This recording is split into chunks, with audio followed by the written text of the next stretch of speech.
Welcome, everybody. I am your host, Juju, and this is Court Talk So Walk Season 2.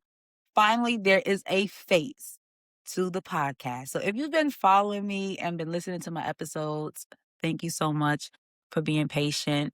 I will be honest, this is a test run. Just honesty is the best policy. It is just me. I'm learning along the way. So please bear with me. Okay, but I'm just so excited to be here. This was just really in my spirit to do it this way. Hopefully everything continues to go good. Okay.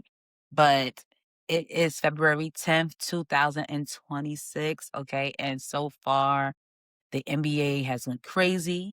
The Super Bowl was crazy.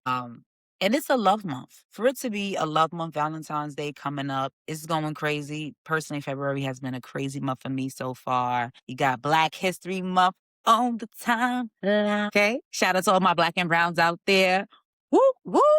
Period. I'm sorry, y'all. I'm silly. Sometimes my silliness just kicks out, but that's just Juju. But I just thank you guys for being here with me today. Today, we're going to be getting in on Black excellence. Okay, how to maintain it, how to create generational wealth, and how y'all be basically prioritizing the bullshit over foundation. Okay, so let's fucking get it.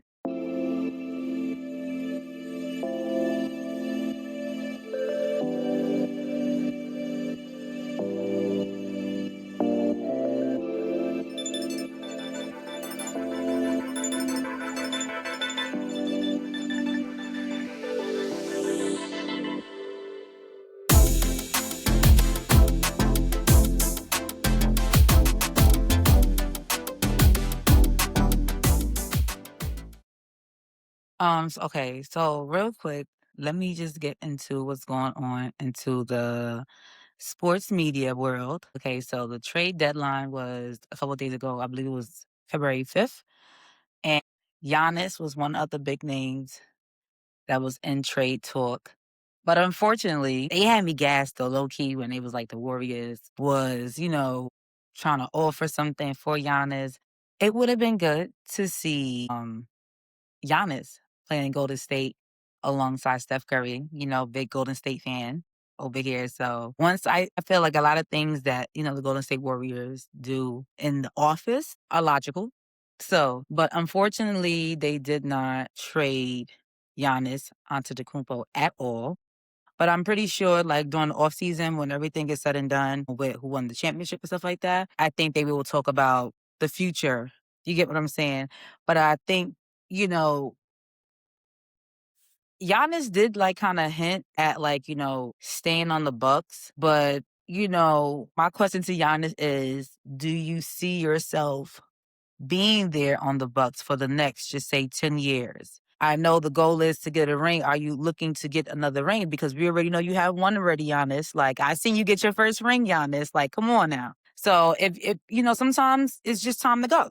It's just time to go. And I just want Giannis to find a home that just benefits him. You get what I'm saying? That's going to help him get to his next ring, okay? Because he beat Devin Booker to get his ring. So, like, come on now. Come on now. But yes. And James Harden. Yes, James Harden. Oh my goodness. James Harden is, anyways, he was traded to the Cleveland Cavaliers after being on the Clippers for some time. And this was just kind of like a little bit of a shocker for me because I felt like he was okay. He was doing good on the Clippers, but maybe not, I guess to the team, it was just time for him to go. But I just feel like, low key, I just feel a little sad for James Harden because I felt like in a way he kind of did this to himself by bouncing around from team to team and just getting all this money and then just not playing. So it's just sad that, I thought he was just going to be stable, like, in the Clippers, with the Clippers. But so I really thought he was just going to be stable with the Clippers. But hey, it is what it is. Jaren Jackson Jr. from the Memphis Grizzlies was traded along with a couple other players to the Utah Jazz. I think that's going to be a good look for Jaren Jackson. He's a good player, so he'll play good alongside Lauri Markkinen. I think that would be a good look. So I'm excited to see what that's going to look like. Yes, this one right here. Just when I thought, right? Trae Young was going to have a veteran to play next to him on the Washington Wizards. They go ahead and trade Chris Middleton, I believe was the Dallas Mavericks. Let me check. Yes, the Dallas Mavericks. Chris Middleton, veteran, played alongside Giannis. You get what I'm saying? I don't even know why they bouncing this veteran like, around like that, from here. But you know what? Okay. And then in return, the Washington Wizards, they get Anthony fucking Davis. And my thing with Anthony Davis is I'm just like so sick of him right now. I feel like this brother is just allergic to the damn court at this point in time. I feel like after he won his ring with LeBron, hear me, this brother right here, you don't see him. He's soft. He's a soft big guy. And I don't like that for him. You get what I'm saying? I can understand if I'm seeing AD dunking on like, these dudes consistently, like whatever you get what I'm saying? Whatever you want to, picking your skill sets. You get what I'm saying? Like every time you turn around, you hurt, leg is hurt. Like you're a liability right now. And right now it's not good. It's not good. It's not good. And speaking of liabilities, real quick, let me just sit there and address this. Golden State traded Jonathan Kuminga finally and Buddy Hield to the Atlanta Hawks for Porzingis. Don't get me wrong, Porzingis does have a ring with got a ring with the Boston Celtics. But Porzingis is a liability. Don't get me wrong, my brother be getting hurt up a lot and be out. So, I mean, he did have when he was on the Wizards, he really balled out. I am going to give it to him. When he was on the Wizards, he balled out. So I just, hopefully that type of, that Porzingis shows up on the Golden State Warriors because I'm not even playing with my team. Okay. Like I'm not playing with my team, Porzingis. So hopefully you ready to ball. Make sure you working out to build your body, your muscles and everything because like Golden State is a running team. Okay? All right. Yeah, Chris Paul traded to the Raptors. I really don't want to say much on Chris Paul because I just feel like, he's just another one that's been bouncing around because of what the league is doing to him. But like I said, another veteran, well respected. You hear all these things, but it's just sad to see him like, just everything's just quiet on him. Like, I just feel like, respectfully, if he, hopefully they treat him good and at the end of the season, they, give him a nice farewell.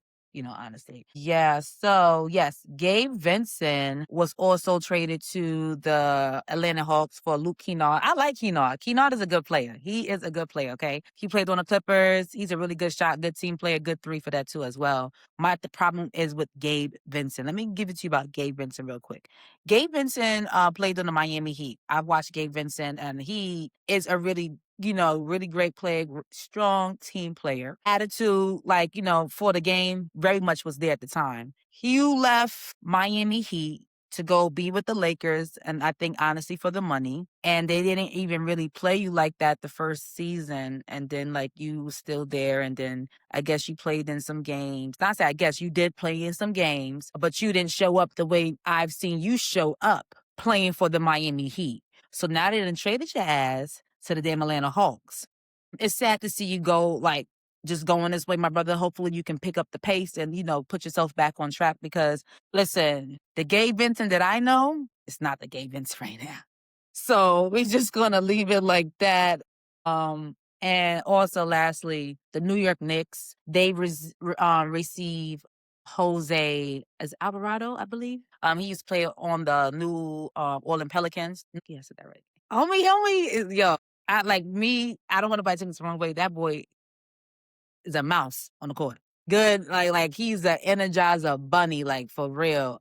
I love that about him. I think he is a good addition to the New York, like to the New York Knicks. So I know he's played in a game already so far. So hopefully, that momentum and that energy, really, impact the Knicks, the New York Knicks. So shout out to him. And so lastly, the Super Bowl. Okay, so we had the Seattle Seahawks versus the New England Patriots, and the Seattle Seahawks actually took that. Okay, I believe it was a score of what? Let me check. Let me check it. I got you. I got you. I got you. I got you. It was a score of 29-19.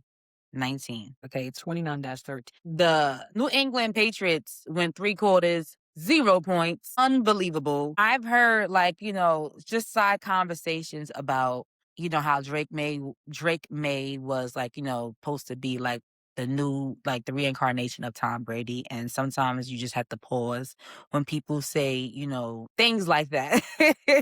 I'm not saying he's not a good, quarterback. I just feel like, in the era that Tom Brady was on the New England Patriots, he had a team where they really protected him. And Tom Brady is really not like a runner for a quarterback. A lot of quarterbacks don't really run a lot. So when you see quarterbacks who really run, like Lamar Jackson and so forth, or Patrick Mahomes, you would think like, it would kind of like rub off, but everybody has their own thing. I don't feel like, I feel like Drake May was put in a position for the Super Bowl where he had to use his legs a lot. And that was the downfall for the New England Patriots. So I think that's something they need to work on. Defense was Seattle broke them down because the fact that they was getting to Drake May was the fact that the defense, they couldn't hold the other team. You get what I'm saying? So it was just like, damn, son. And then when they finally did score, it was just like, I already knew it was too late. It was just too late. It was too late. So shout out to them. Shout out to the Seattle Seahawks. I know Russell Wilson was in the building. I know he was happy to see his old team get another ring. So that's just really good to sit there and see. It'd have been good to see him, okay? It would have been good to fucking see him. Probably still on that team, getting another ring, but it is what it is. I'm gonna mind my business. What's another ring? Let me just be quiet. Anyways, but yeah. Okay, so now that the sports stuff is out the way, okay, let's get into what we really need to be talking about real quick, okay? So I feel like in the Black culture, and now mind you, this is my opinion, a lot of us prioritize the external flex over the internal foundation. And I'm gonna give you an example, okay? Shavasia just bought a pair of sneakers, okay? Sneakers is just say $700. We'll even just keep it normal at the 200 because sneakers do be like $200 and change with cases, even 200 because you could still do something with $200, okay? So just say Shavasia sat there and bought a pair of sneakers for $200, okay? But guess what? Shavasia walked in her house or apartment and her lights are off. Or Shavasia, or we'll say Timmy bought a pair of sneakers for $200 plus. And when he came in the house, his bed was on the floor. How about John, okay, who bought a pair of sneakers for $200? And when he walked in the house and he was hungry, he realized the refrigerator was empty. Or how about Lauren, okay? She bought a pair of sneakers for $200 plus. And when she came in her house, guess what? And when she wanted to wash her ass, she had no fucking soap, no clean towels, no nothing. Okay. And this is an issue. It's really an issue in the Black culture. Listen, I don't know about no other cultures, but I know about mine because I seen it. I kind of been places. You get what I'm saying? So trust me. I know. I know. And I'm not here to judge anybody, okay? I'm just trying to point something out, okay? We have to stop doing that, okay? Because the more that we choose how, like the appearance, how it looks on the outside, okay, the inside will continue to be the way that it is. Sometimes you do have to sacrifice one. Sometimes you do have to like say, okay, I'm not going to do this time. And I'm going to do this instead because you have to look out for the future. You get what I'm saying? But I think because a lot of us come from households who aren't showing us. So in my opinion, I believe like, a lot of families within the Black and brown communities, there are not like a lot of, you know, teaching lessons on how to make better decisions when you become an adult, just how you move overall as an individual. Because the thing is, like, when you grow up, like for me, I grew up in the projects at one point in time in my life, okay? And it's not a jealousy thing, but when you look at kids in the projects, a lot of them be fly as fuck. They do. You get what I'm saying? And it is okay to keep your child and clean clothes, nice clothes that fit. You get what I'm saying? Sometimes because when your kids when you start your kids off young from wearing designer and name brand, just name brand and period, as they get older, what you think they're going to value in life? That's the thing. What do you think they're going to value in life? People who value you know, like literally, I remember I was in like the 5th grade, 4th grade, and kids was wearing Margielas. But like birthday appearances, like never like in my life have I ever heard of a Margiela. Well, I don't even know if I'm even saying it right. I don't even give a damn, but it's just the whole point. You buying this for your kids, and then these be the same kids who be getting left back. Like the math is not mathing. So I just want to point that out. Like, to a lot of, parents who be really, y'all really be going to work or be paying the boosters this money for the name brand. And y'all kids really be favorite color is 5. That's what it's on. No. So it really it starts from, you know what I'm saying? It starts from the parents end, because when these kids get 18 and 25 and, they living on their own and the world is at their fingertips, like literally, they're gonna go crazy. And they're gonna be fucked up, fucked up. Like, you get what I'm saying? And the thing is, how can I say this? Okay, so let me just give like um an example real quick. So I remember when I used to live with my aunt in Brooklyn. I used to live in Tilden Projects, okay? And I was going to 41. 41 was my school. And this was an era where Payless was still in. Okay. And if you know Payless was a spot where you was going to get your church shoes, your Easter shoes, your school shoes, get them shoes. Okay. And I remember it was around like, winter, approaching the winter time, whatever the case is. My aunt had got me 2 pairs of boots, one for church, one for school. Okay. And it was one girl in my class. We just seemed to never like really click. Okay. And one thing I could say about my aunt, she did rely on public assistance. She had the check coming from my mom, because, survivors, remorse check, whatever they from the social security they give you. Yes, that's what was life like back then, for me, I guess. But I give it to her because she kept me rooted in education and with God. Honestly, it was Bible study on Tuesday, choir practice on Saturday, church on Sunday. Like clockwork. Didn't miss, didn't miss. And even though there were some kids who teased me for going to church, I didn't give a damn because I realized God is your best friend. He is your best friend. Oh, but anyways, I remember I'm in class one day and this girl, like, me and her was going at it, and she had basically made a comment about my boots. Mind you, like I said, my aunt bought me 2 pair of boots, so keep up with me. 2 pair of boots, one for school, one for church. All right. The one for school I was wearing, like it was getting cold, was wearing the fucking boots. So, and I was rough too. I was rough too. And the girl sat there and said, "Oh, that's why your boots is talking." Son, the whole class fell out.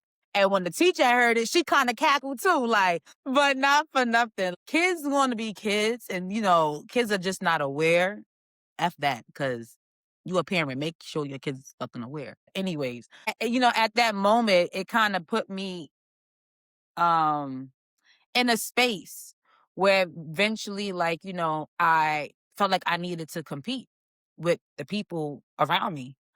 It was crazy because once I felt like that as a child, like I felt like, my aunt wasn't like, doing her due diligence as a guardian. Okay.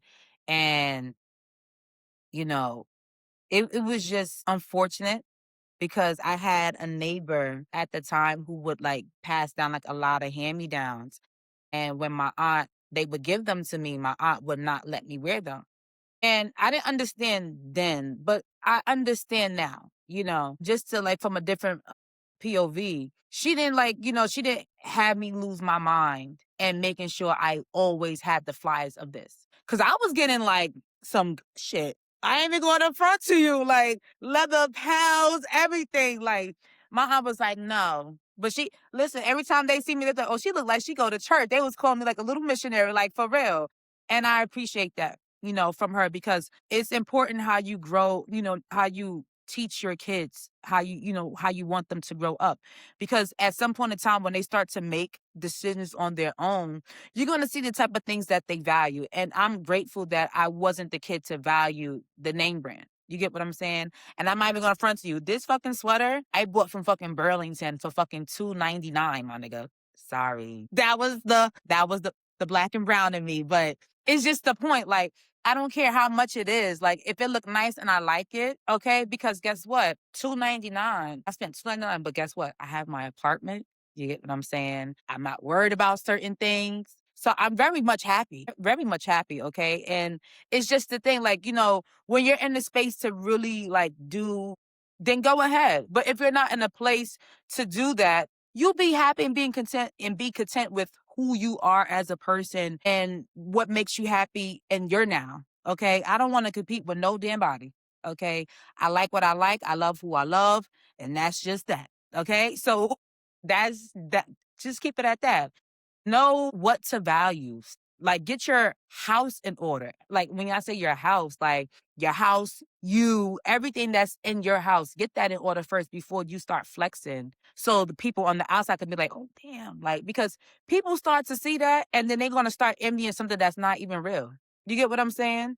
You getting these, whatever to make, you look fly is not, people going to envy fakeness. That's why being fake is so real. Like, you hear the irony in that? Like, being fake is so real because people really be wanting shit, and that's not even your real color. So, like, be careful what you putting out because people start getting to look at that, and then other people's wanting to start valuing certain. Like, it's like a chain effect. You got to break that. You got break every chain. Come on now. Let's come on now. Come on now. That's my silliness. I'm sorry, y'all. But yeah. Okay. So moving along. Okay. What I do want to address also too is I'm so weak. Is the village. Like the village. Our villages, like our individual villages are crappy. Crappy, crappy, crappy, crappy, crappy. And I like I said, I don't judge nobody. Everybody has a story. Everybody, you get what I'm saying? Everybody goes through something, And we live and we learn. We live and we learn. But my thing is just like you do have villages where they're the mom who can't be there for the kids because she has to be the mom and the dad because the father is absent. And sometimes in some scenarios, the rest of the village is absent. And I just feel like that is detrimental because really supposed to be there to help one another. I feel like some people, they, let people just be in their own like situation and won't even give a damn to even like, help out in any type of way possible because just being a mother and then trying to be the dad too is a lot in one, because we can't teach our son certain things that the male fathers can teach. That sometimes there are fathers who can't, there are fathers who can't teach the girls certain things that the women can teach. And I feel like the more that, the men or the family continues to be absent over retarded or immature, petty ass reasons, we need to grow up. You get what I'm saying? And I just feel like for the men especially, like, why y'all feel the need to pick and choose when you want to be there? Like, let's keep it a buck. Why y'all feel like I could pick and choose when to be there? And let's just exclude the bitter baby mothers for a side. Like, let's put them to the side real quick. If the being wasn't bitter, why you not showing up, Jack? That's my thing. Why you not showing up?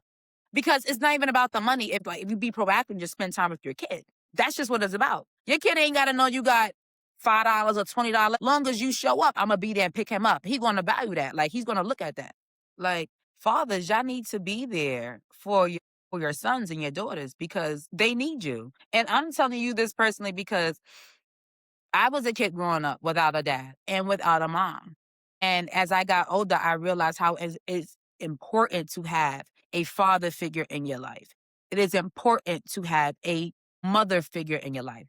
To take the role. The title is nothing. The role. People be giving titles all day. It's the role. You get what I'm saying? It don't matter what the girls say about you over the case. It's the role. Show up for your kid because in the future, absence will really shit come around. Shit come around where these boys who become men don't even know how to be in certain situations, so they run away. You get what I'm saying? We have to have less running away. You get what I'm saying? If you want to run, be a track star. But for now, be a parent, be a father. And for the mothers too, who are out there preventing these men from being with their children, shame on you. Shame on you. You should not be doing that. If you don't want to, and you know what I mean, if you don't want to give it up, like, we're not talking about finance because some of y'all really be out here be really trying to lay down still with the like the baby father, and he just really want to be there for the kid. You get what I'm saying? Y'all have to respect that. And if y'all want to keep putting the child in the middle, y'all really need to get some help because it's really sad. It's really sad. And for the moms who are not like preventing the kids, the dads from seeing their kids, shout out to y'all. Fathers, step up for real because we like, are a culture. So if one do it, we have to all stand up and do it. Like we have to. We have to. We had to. It's not, I think we have to. When you look at our history and where we've come from, they have been doing it. And somewhere down the line, it's just breaking and breaking and breaking and breaking. And it's just sad. It's just sad because I want my kids to grow up in a two-parent home like I did before it was chaos. Okay. And if you don't know, like, I'll be real with you. My mom passed away when I was 5, and my dad started using drugs. So both parents out the picture. And all I did at the time growing up was being bounced around. So I've had experiences in life. And not to say like that, I'm pretty sure my dad understands, when you make certain decisions, how it affects your kids and the decisions that they make in their life. Like, like when they become an adult, you get what I'm saying? So you have to be in your kid's life. Like it is very, very important. Okay, y'all, it is time for the score segment. And y'all, if y'all have been listening to the episodes, the score segment is something that I've been doing. So now that it is a face, I'll just be continuing just to say it, but now it's the face. But anyways, our score segment for today is just we have to, start to turn our red flags into green flags. Okay. Which is basically y'all choosing like prioritizing, I'm sorry, prioritizing the optics over ownership. Okay. It's no reason why the chain around your neck costs more than what's in your bank account. Okay. We should revisit that. Okay. Just think on it, maybe. We we do have brains. So I just don't, I just want you to use your brain effectively. Okay. Just think about it. If anything in your home, car, whatever, it's more than what's in your account on a regular, let me just be more thorough, on a regular basis, because people pay bills. You get what I'm saying? People pay bills. But if you're making foolish decisions and then the account is low because of the foolish decisions, something has to happen. I've been there. Trust me. Listen, when I first got my room and I was living like by myself, you couldn't tell me shit. And I'm just speaking from personal experience. I would go outside. I didn't give a damn if I had food in my refrigerator or not. It's just me. But you see the mindset? The mindset is just weak, childish, it's foolish. Why would you not want to have food in your house? I can understand, okay, cool. Nobody said you got to buy all this, but at least have something. You know what I'm doing? Going outside buying food every day. And guess what? I didn't have no more money and the EBT ran out. Okay. Just be mindful. I just want you to like listen, because I've been there. I'm not gonna tell you something that I know that's not true. And I know y'all know it's true because y'all know y'all be doing it. So you ain't got to lie, Craig. You ain't got to lie. Okay? Period. Just living your truth. And I have. And I'm not ashamed of shit. Not ashamed of a goddamn thing. Okay? Point blank, period. So, like, like I said, we have to turn our red flags into green flags, honestly, like I said. Okay, so I want to address this last thing real quick about something that circulates in the Black and brown community, but I do see like a shift in it, to be honest. We have to stop being stagnant. And I mean that from a personal and genuine place in my heart, because I've been stagnant in my life, like at different times. Okay, so I understand. And sometimes I think about, not in the sense like I want to like still be there, but I wonder if like what would life been like if I probably would have still been with my aunt living in the projects, because I know my aunt still lives there. Okay, I don't know. Sometimes you do have to leave what you know, like leave the comfortable. And comfortability is such a big thing that plays on in Black and brown communities, because people feel like because this is what they know, they can stick to it and it's going to continue to get them by. And I understand that, but one thing I realized was, not a lot of kids in the Black and brown community at the time when I was growing up, I'm pretty sure their parents didn't have a college fund for them. Because if that was the case, then we would all be in college, degrees. But the thing is, because what we see, the influence of it is so heavy in our environment. Drugs is heavy in places in Black and brown communities, like alcohol, like just this type of life is everywhere. You get what I'm saying? I remember growing up, of course, it's like they put everything there for you so you don't have to leave when you look at it. And let's be real, Children Project when I was growing up, and like mine was a kid. Across the street was a PAL daycare. It was associated at the time. Check cashing plates, pizzeria. Then they had this little space that was just like shut down. They opened it one time and it was like closed, and then it was like the deli. Okay. Across the street is the liquor store. On the corner is the pharmacy. And they got them little miscellaneous stores right there by the bus stop. And then of course there's another deli. Then we had the Popeyes. And then all this stuff was nothing. And yeah, that's what it was. And down the block on one of the corners of of the delis is another liquor store. Okay? This is what it was. And then the fucking, excuse my language, Lord God. The projects, it just seemed that they got beef. This one got beef with this one. It's too much. It's too much. So when but yeah, like, we just have to be better. Like anything that, that appears on the outside of people, if you're doing it for the outside, just rethink it. Start to build things that's really going to build yourself and not what's going to build the outside. You get what I'm saying? Because don't do it for the wrong reasons. You get what I'm saying? Be content. Don't just live the lifestyle or have your kids growing up in a lifestyle where they're just going to be struggling mentally, financially for the rest of their life. You get what I'm saying? That's why I'm trying now. I'm trying now, like, to basically just put myself in a position, like, for my kids when they get older. Investments, do LLCs, whatever, business, whatever, like, leave something that's going to create a generational wealth because a lot of us don't come from that. And these are the things we do have to think about. I'm not going to keep y'all long. So before we get out of here, I just want to send a happy early Valentine's to each and every one of you guys. Whoever's watching, whoever's listening, okay, happy Valentine's Day from Juju. And no, I didn't get you no gift, but the love is definitely there, okay? But I'm very much a loving person, okay? And I just want to give a real word real quick. So I had wrote this down, and I'm going to just read it to you real quick. So I wrote, real love isn't just a bouquet of roses and a dinner you can't afford. It's the commitment to build a foundation that our people can actually stand on. Okay.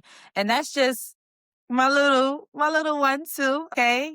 All right. Just little, so with that being said, I just want you guys to be able to challenge yourself this month. Okay. To love yourself enough to choose ownership over optics. Okay, love yourself that much to choose ownership over optics. It's not about what it looks like. It matters about what you're doing to build your shit, your foundation, okay? Your future. That's what it's about, okay? Just remember, like, we are our own storytellers. We are our own authors, in the things that we do in our life, even though God above already has everything written, set in stone. But right in this physical, we do what we do. We make these decisions. Okay. So we have to be better with that.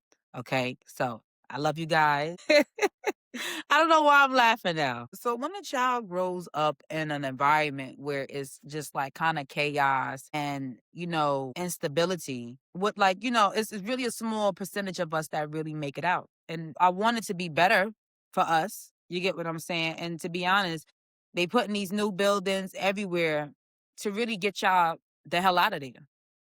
They don't.